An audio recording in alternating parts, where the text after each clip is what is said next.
करें लगातार तालियों के साथ।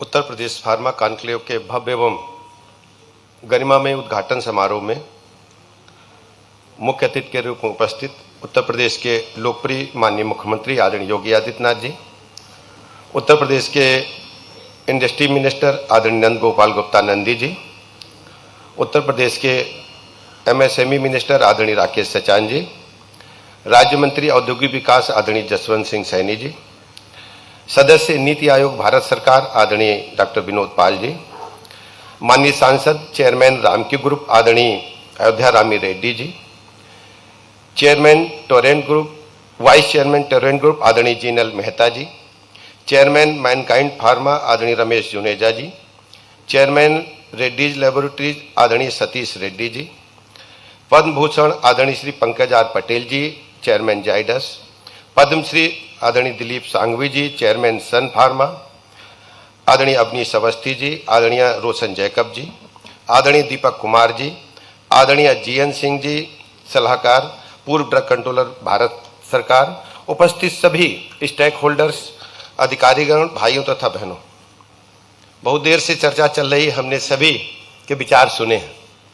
मैं अपनी बात रखने से पहले उत्तर प्रदेश सरकार की तरफ से देश भर से आए हुए सभी प्रतिनिधियों का, स्टेक होल्डर्स का हृदय की गहराइयों से माननीय मुख्यमंत्री जी की तरफ से बहुत बहुत स्वागत करता हूं और अभिनंदन करता हूं, बधाइयां भी देता हूं। उत्तर प्रदेश राज्य के बारे में चर्चाएं आपने सुनी सबकी, लेकिन उत्तर प्रदेश में आप सोच रहे होंगे इतनी देर से क्यों बुलाया। पाल साहब कह रहे थे सही समय है, रेड्डी साहब ने और सभी ने, जुनेजा साहब ने तो मुझे रुला दिया।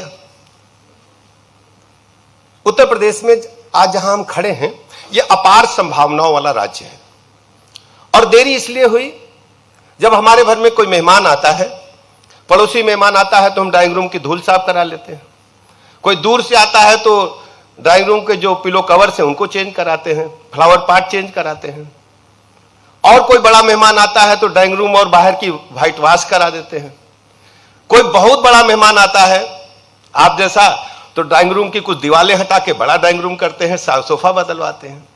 और लेकिन जब पूरा देश को हम बुलाना चाहते हैं, हम पूरे घर को साफ करके नया स्टेट बना के आपको बुलाना चाहते थे, आज हम कह सकते हैं इन 8 वर्षों में हमने राज्य को पूरी तरह से आमूलचूल परिवर्तन की ओर लाने का काम किया। हमारे सामने सबसे बड़ी चुनौती हमारा इंफ्रास्ट्रक्चर था, टूटी सड़कें, बदहाल सड़कें, बिजली नहीं।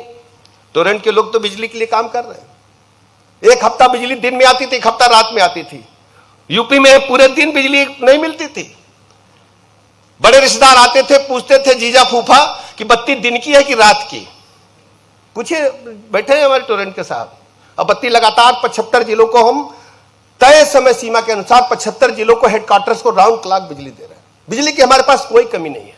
आज पीक आवर में 17 से पहले हम जब 15,000-17,000 मेगावाट बिजली खर्च करते थे तो अखबार में छपता था पीक आवर में हमने 15,000 मेगावाट बिजली खर्च की।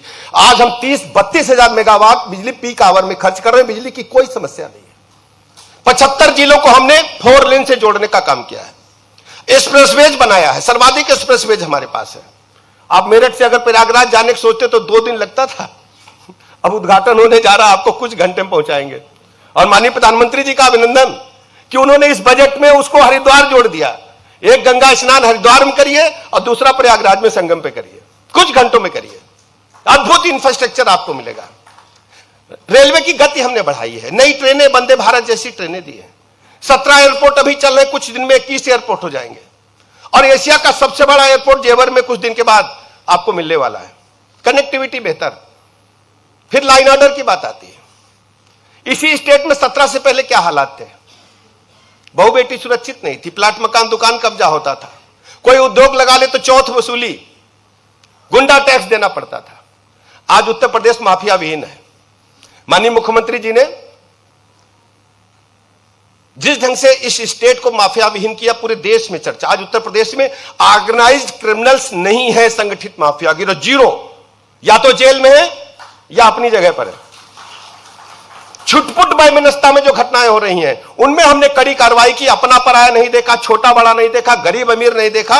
जिसने कानून तोड़ा है कानून के तहत कड़ी कार्रवाई हुई है। अब इस नंबर आता उद्योग का, तो हमने इन्वेस्टर समिट किए, ग्लोबल इन्वेस्टर समिट किया, ग्राउंड ब्रेकिंग सेरेमनी किया। आप सब लोग आए, उसमें फार्मा इंडस्ट्रीज भी थी। लेकिन अलग से फार्मा को क्यों बुलाया? आपके मन में विचार आता होगा कि इन्वेस्टर समिट में तो हम सब लोग आए थे, अलग से क्या व्यवस्था पड़ी? हम आपके सामने ये कहने के लिए आए हैं, अभी तक जितने बातें हुई वो दवाई के निर्माण के संबंध में हुई है। उत्तर प्रदेश में क्यों दवा बने, इस पर चर्चा मैं करूंगा आपके समक्ष में, क्योंकि हम एक आपके पास उपभोक्ता है। उत्तर प्रदेश का इंफ्रास्ट्रक्चर हेल्थ का क्या है? आज हमारे पास सर्वाधिक मेडिकल कॉलेज हैं। आज हमारे पास 81 मेडिकल कॉलेज पूरी क्षमता के साथ राज्य में काम कर रहे हैं। इसमें हम इंस्टीट्यूशन को नहीं मिला रहे हैं। पीजीआई जैसा हमारे पास बड़ा इंस्टीट्यूशन, वहां भी पढ़ाई होती है। लोहिया इंस्टीट्यूट हमारा बेहतर एमबीबीएस एमडीएमएस की पढ़ाई कर रहा है, वहां भी पढ़ाई होती है। केजीएमयू जैसे संस्थान है जो वर्ल्ड क्लास संस्थान है। किंग जॉर्ज मेडिकल यूनिवर्सिटी का नाम मेडिकल इंडस्ट्री में लिखा जाएगा तभी पूरा इतिहास हो पाएगा। केजीएमयू के बगैर इतिहास पूरा नहीं हो सकता। वहां भी पढ़ाई होती है। और आप सोचिए, मेडिकल एजुकेशन के साथ साथ हेल्थ विभाग का जो इंफ्रास्ट्रक्चर है, आज 5000 की आबादी पर हमारे पास स्वास्थ्य उपकेंद्र अब्लिक स्वास्थ्य आरोग्य मंदिर है। 5000 की आबादी पर, जिनकी संख्या 25,500 से अधिक है। हमारे पास 3,500 से अधिक प्राथमिक स्वास्थ्य केंद्र हैं जो ब्लॉक स्तर पर है। हमारे पास 950 से अधिक सामुदायिक स्वास्थ्य केंद्र हैं जो 30 बेडेड इंडोर हॉस्पिटल है, जहां जच्चा बच्चा मैटरनिटी की सारी सुविधाएं हैं। 200 से अधिक विशिष्ट श्रेणी के हॉस्पिटल हैं, 100 बेडेड, 50 बेडेड, 200 बेडेड, जहां टर्सरी केयर की सभी सुविधाएं उपलब्ध हैं। 85 डिस्ट्रिक्ट लेवल के हॉस्पिटल्स हैं। 75 जिले हैं, 85 इसलिए किन्हीं किन्हीं जिलों में महिला अस्पताल भी हमारा डिस्ट्रिक्ट लेवल का है। टर्सरी केयर की, आईसीयू की वहां सुविधाएं उपलब्ध हैं। इसके अलावा हमारी प्रतिबद्धता उत्तर प्रदेश के लोगों को बेहतर से बेहतर स्वास्थ्य सेवाएं प्रदान करने की हैं। तो आप देखेंगे कि हमारे पास जो ओपीडी है, पूरे वर्ष में हम 50 करोड़ से अधिक लोगों को ओपीडी में देखने का काम करते हैं। मरीज हमारे पास 50 करोड़ लोग मरीज हैं जो ओपीडी में साल भर में आते हैं। यह आपके लिए आंकड़ा है। 8 करोड़ हम माइनर ऑपरेशन करते हैं पूरे साल में। 6 करोड़ हम मेजर ऑपरेशन करते हैं पूरे साल में। अपने हम ये सरकारी अस्पतालों का आंकड़ा दे रहे हैं, प्राइवेट का आंकड़ा भी हमारे पास नहीं उपलब्ध है, हम बाद में आपको दे पाएंगे। इसलिए मैं कहना चाहता हूं, अब कोई उद्योग लगाने के लिए तरीका क्या है? हम उद्योग वहां लगाते हैं जहां या तो कच्चा माल मिल जाए या पका माल बिक जाए। क्यों भैया बताओ? आप सब बड़े उद्योगपति, बोलिए ना, हम भाषण नहीं देंगे आज यहां। यही तरीका ना सांघवी साहब? तो हम हैं, हम आपकी दवा को उपयोग बेहतर ढंग से कर पाएंगे। 25 करोड़ आबादी का राज्य है। आप दवाई अगर मान लीजिए किसी दूसरे राज्य में बनाते हैं, ट्रांसपोर्ट करके यहां लाएंगे तो आपको भाड़ा ज्यादा देना पड़ेगा। आप उत्तर प्रदेश में बनाओगे, उत्तर प्रदेश में बिकेगी तो आपको भाड़ा भी कम मिलेगा। और हमने बेहतर संसाधन दिए हैं।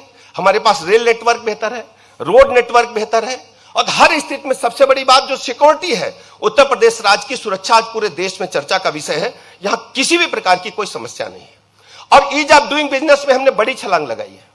हम कहां थे, आज हम पूरे देश को बता रहे हैं कि कैसे काम किया जाता है। आज उत्तर प्रदेश राज्य में पूरी तरह से बदलाव की ओर है। हम सिंगल विंडो सिस्टम के माध्यम से सब्सिडीज की हमने घोषणा की है। तो आप सब हमसे जुड़े, हम आपका बहुत बहुत हृदय की गहराइयों से स्वागत करते हैं और आपका भरोसा दिलाते हैं कि आपकी बनाए हुए जो प्रोडक्ट्स हैं वो वर्ल्ड क्लास हैं। और उत्तर प्रदेश राज्य आपके साथ, आप जो दवा उत्तर प्रदेश में बनाएंगे उनको प्राथमिकता के आधार पर आपसे खरीद करके मरीजों की सेवा के लिए लगाने का काम करेगी। हमारा प्रथम ध्येय लोगों की सेवा करना है। हमारे पास मेडिकल सप्लाई कॉर्पोरेशन है जिसका मिनिमम बजट 1000 करोड़ रुपए एक साल का है। तो हम लगातार वृद्धि कर रहे हैं। डिस्ट्रिक्ट लेवल पर जो परचेजिंग होती है वो अलग है। इन्हीं शब्दों के साथ मैं आप सबका हृदय की गहराइयों से स्वागत करते हुए, अभिनंदन करते हुए बहुत बहुत धन्यवाद देता हूं। आभार।